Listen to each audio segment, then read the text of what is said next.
Om Shanti. Good morning. साकार मुरली 26 सितंबर 2023। बाबा का मीठा मीठा पत्र मीठे मीठे बच्चों के मीठे मंथन के लिए। मंथन शुरू करने से पहले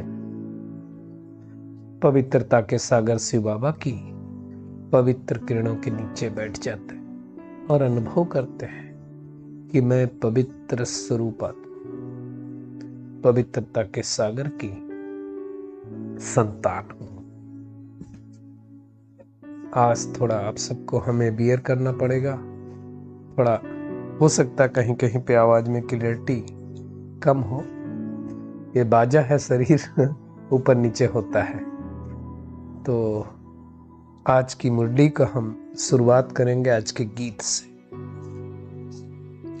आज का गीत है मुरली का, तू प्यार का सागर है, तेरी एक बूंद के प्यासे है। अब भगवान को दुनिया में प्यार का सागर, सुख का सागर, आनंद का सागर कहा जाता है। अब उसकी एक बूंद के प्यासे। अब एक बूंद से कैसे हमारी तृप्ति हो जाएगी? दुनिया में प्यास लगी हो किसी को तो एक बूंद दे दो तो कुछ होगा क्या? नहीं होगा। लेकिन भगवान के ज्ञान की एक बूंद से हमारी प्यास मिट जाएगी। जिसको बाबा ने कहा ज्ञान की एक बूंद क्या है? अपने को आत्मा समझो और परमात्मा को याद करो। इसी एक बूंद से मुक्ति, जीवन मुक्ति प्राप्त हो जाती है। आत्मा और परमात्मा दोनों को मिला करके तो सारा ज्ञान है, और कुछ है ही नहीं इस सृष्टि में। और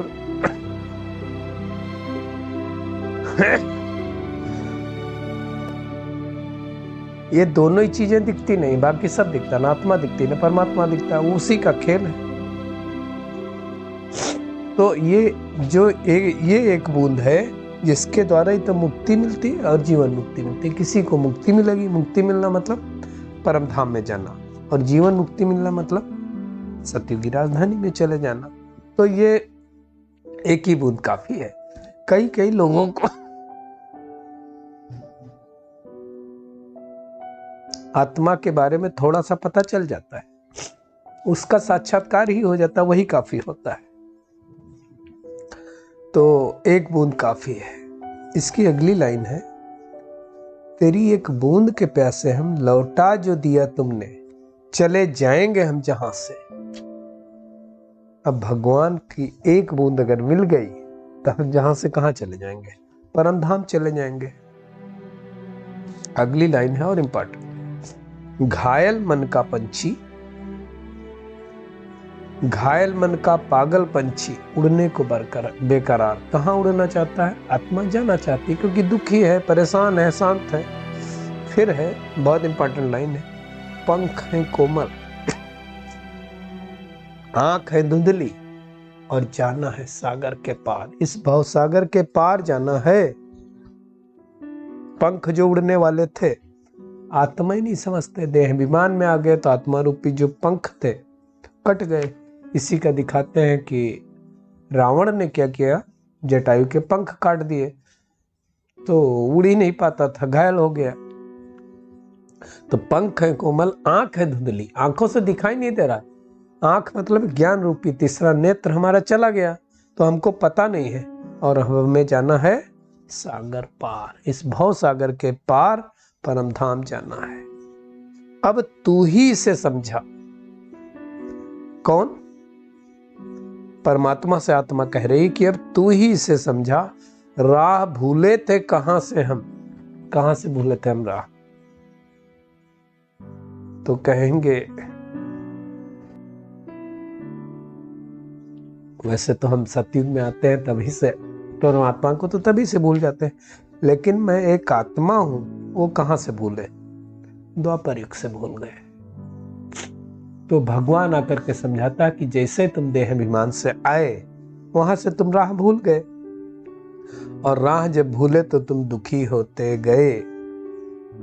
तो भगवान आकर के एक ही बूंद देता है कि तुम आत्मा हो, परम धाम की रहने वाली हो, मेरे बच्चे थे। सृष्टि के आदि अंत का ज्ञान देता है और उसी से सब कुछ हो जाता है।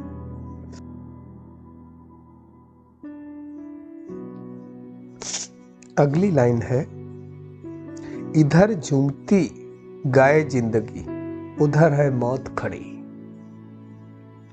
इधर झूमती गाए जिंदगी, उधर है मौत खड़ी। कोई क्या जाने कहाँ है सीमा, उलझन आन पड़ी।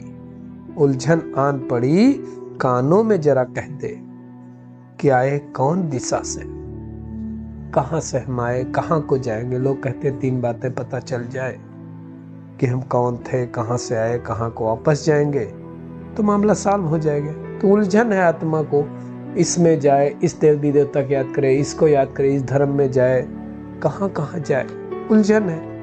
जबकि पता है कि सामने जिंदगी मौत खड़ी है, कभी भी शरीर छोड़ सकते हैं, तो कहाँ जाएं, किसको याद करें, क्या करें। तब आत्मा कहती है तू एक प्यार का सागर है, तेरी एक बूंद के प्यासे। वो भगवान को याद करती है। और बाबा कहता है कि जितना तुम याद में रहने का पुरुषार्थ करेंगे, उतनी इसमें तुम्हारी उन्नति समाई हुई है। कैसे उन्नति समाई हुई?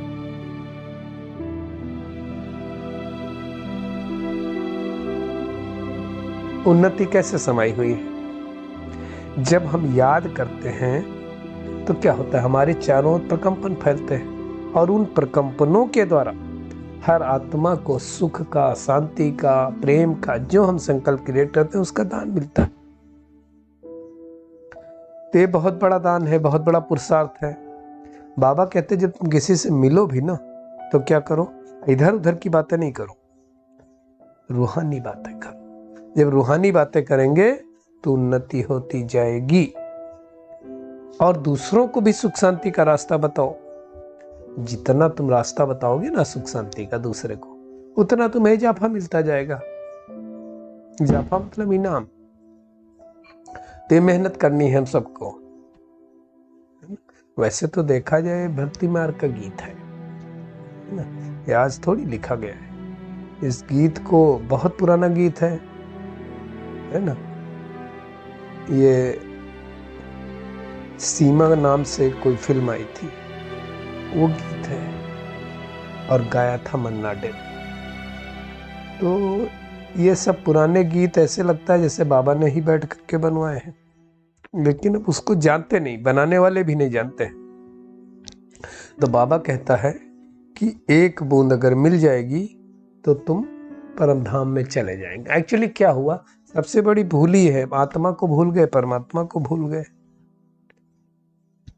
अब इसमें कोई शरीर का तो संबंध है नहीं, शरीर का तो मामा काका चाचा सब याद है। तो भगवान जिसको ज्ञानेश्वर कहा जाता है, ज्ञानेश्वर अर्थात ज्ञान देने वाला ईश्वर, उसी के अंदर सृष्टि के आदि मध्य अंत का ज्ञान है और वो हमें ज्ञान देता है ना। अब दुनिया में लौकिक बाप को तो सब याद कर लेते हैं, लेकिन पारलौकिक बाप को बाबा कहता है उठते बैठते चलते फिरते याद करने की प्रैक्टिस करो। मैं आत्मा इस शरीर को चला रही हूँ, ये प्रैक्टिस करेंगे तो बाबा याद आएगा। जितना आत्मा याद आएगी उतना बाबा याद आएगा। आत्मा आप देखो, महान आत्मा, पाप आत्मा, पुण्य आत्मा, देव आत्मा बनती है। कभी पुण्य परमात्मा नहीं कहा जाता है, महान परमात्मा नहीं कहा जाता है। ये समझने की बात है। बाबा कहता है महाभारत महाभारी लड़ाई का भी टाइम आ गया है। यादव कौरव पांडव सब हैं। यादव मतलब यूरोपवासी, कौरव मतलब परमात्मा से विपरीत बुद्धि, पांडव अर्थात प्रीति बुद्धि। आप देखो दुनिया में दिखाया गया है कि पांडव और कौरव यानी दुर्योधन और उसकी जो सेना थी, पार्टी थी, वो कभी भी न श्री कृष्ण को रिगार्ड देते थे, न उनकी बातें मानते थे, है ना। तो विपरीत बुद्धि, ये सब बातें बाबा के ये हमको आकर के समझाता है। तुम भी, बाबा कहता है जब प्रदर्शनी समझाओ तो उसमें समझाओ ये जगदम्बा है, ब्रह्मा है, ये सबकी मनोकामनाएं पूर्ण करने वाली आज देखो जगदम्बा पर कितना मेला लगता है।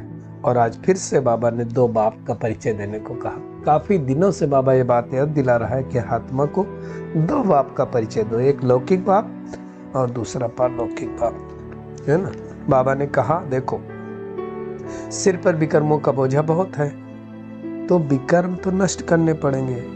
योग से ही विकर्म विनाश होते हैं। और ये मासी का घर नहीं है ना। कुछ ना कुछ हिसाब किताब है तो फिर शरीर के रूप में खिटपिट आएगी, मन के रूप में आएगी, तन के रूप में आएगी, धन के रूप में आएगी, आती रहती है।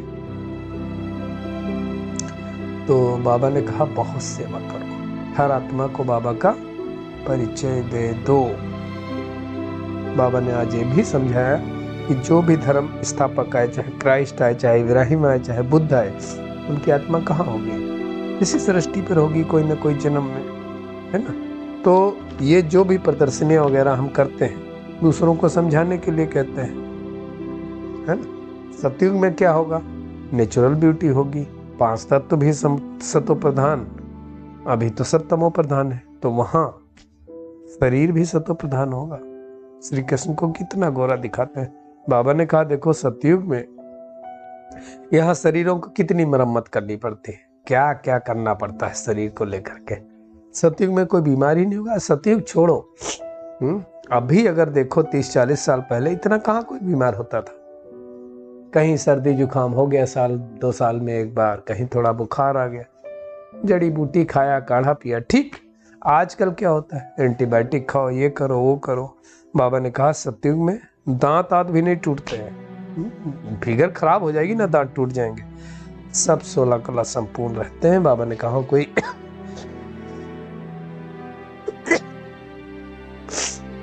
लूला लंगड़ा भी नहीं होता है ना। यहाँ तो सब तरह के लोग होते हैं। तो ऐसी दुनिया में बाबा लेकर के जाता है।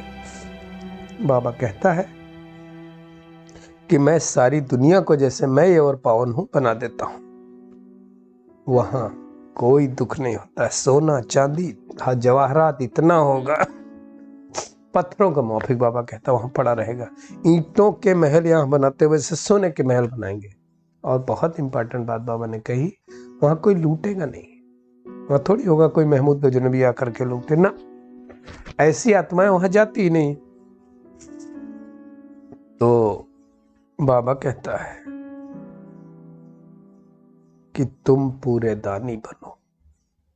दानी बनो का ये मतलब थोड़ी है कि भूखे रहो, है ना। बच्चों को भी संभालो लेकिन सेवा भी करो। रहम दिल बनो। कितने मनुष्य दुखी हैं उनको सुख दो। बाबा ने कहा मैं कल आता हूं। क्या करने आता हूं? दुखी आत्माओं को सुख देने आता हूं।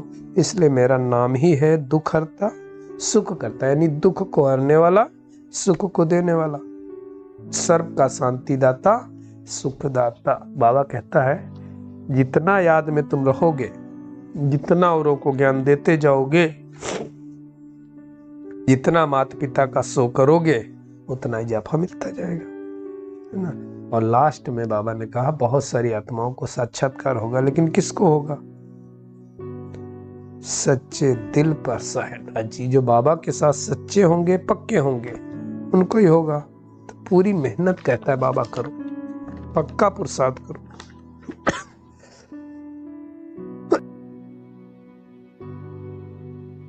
सारे लोग बहुत सारे लोग होते हैं जो देहाभिमान बस छोड़ के चले जाते हैं, आश्चर्यवत भागंती हो जाते हैं। जो भाग गए उनका तो सौदा कैंसिल हो गया ना। तो मेरा तो एक शिव बाबा, दूसरा ना कोई अंत में याद, है ना। सारी दुनिया को मुक्ति, जीवन मुक्ति देने वाला एक स्वर्ग का सदगति दाता राम है। आज का उम्र क्या है? एक तो यही उम्र है कि एक ही बूंद ज्ञान की काफी है कि मैं आत्मा हूं, परमात्मा वो मेरा पिता है और उससे ही सृष्टि के आदि मध्यांत का ज्ञान देता है। तो हमें भी क्या करना है?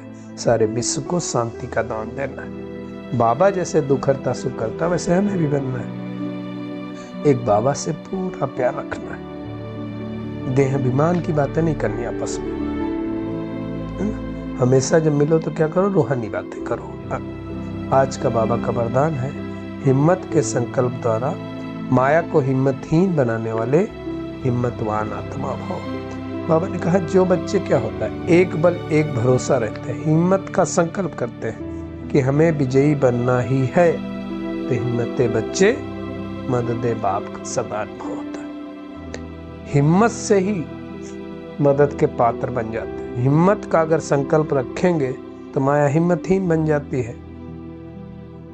जो ये संकल्प करते हैं पता नहीं क्या होगा, कैसे होगा, मैं कर सकूंगा कि नहीं, तो फिर उमंग उत्साह उनका खत्म हो जाता है और नहीं कर पाते, है ना। हिम्मत का संकल्प करेंगे तो हिम्मतवान कहलाएंगे और हिम्मत होगी तो आगे बढ़ेंगे। स्लोगन है, निर्माण चित्त के तख्त पर बैठ, जिम्मेवारी का ताज धारण करना ही श्रेष्ठता है। चलिए परमात्मा किरणों के नीचे बैठ जाते हैं और अनुभव करते हैं, मैं आत्मा बाबा के साथ दुख हरता सुख करता बनकर अनेकों को ज्ञान की बूंद पिलाने वाली बाप समान सेवाधारी आत्मा हूँ। हिम्मत के संकल्प द्वारा माया को हिम्मतहीन बनाने वाली हिम्मतवान आत्मा। शुक्रिया मीठे प्यारे बाप दादा, शुक्रिया आप सभी का इस मीठे मंथन के लिए। ओम शांति।